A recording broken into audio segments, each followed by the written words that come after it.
سلام برای بچه چنل امیرجدیه، امیدوارم که حالتون عالی باشه. بازم برگشتیم با یک کانتنت جدید. توی این ویدیو میخوایم بپردازیم به نقد و بررسی میتسوبیشی لنسر 1992.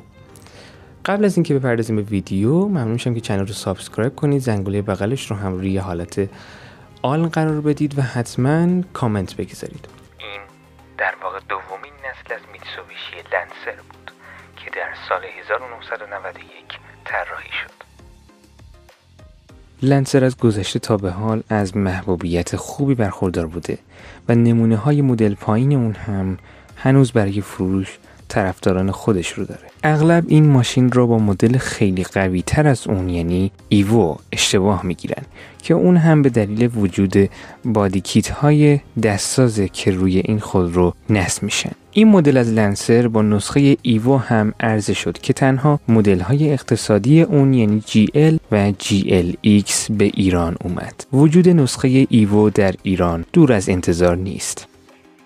در حال حاضر این مدل از میتسوبیشی لنسر که در ایران موجوده دارای یک موتور 1.6 لیتری 4 سیلندر تنفس طبیعی هست که میتونه 111 اسب بخار قدرت و 137 نیوتن متر گشتاور تولید کنه. البته از نوع کاربرات. نسخه انجکتور همین موتور روی پروتون ویرا یعنی خودروی ساخته دهه 2000 میلادی نصب شد. وزن خشک لنسر 1050 کیلوگرم که میتونه 0 تا 100 رو در عرض 11.2 ثانیه بزنه که ممکنه این اعداد و ارقام بسته به شرایط تغییر کنه. درباره مصرف سوخت و حجم باکش بگم. حجم باک لنسر 50 لیتر و مصرف سوخت شهری 9 لیتر در هر 100 کیلومتر و مصرف ترکیبی 7.2 لیتر در هر 100 کیلومتر. حجم صندوقش 320 لیتر و این مشخصات برای ماشینی با این ابعاد و وزن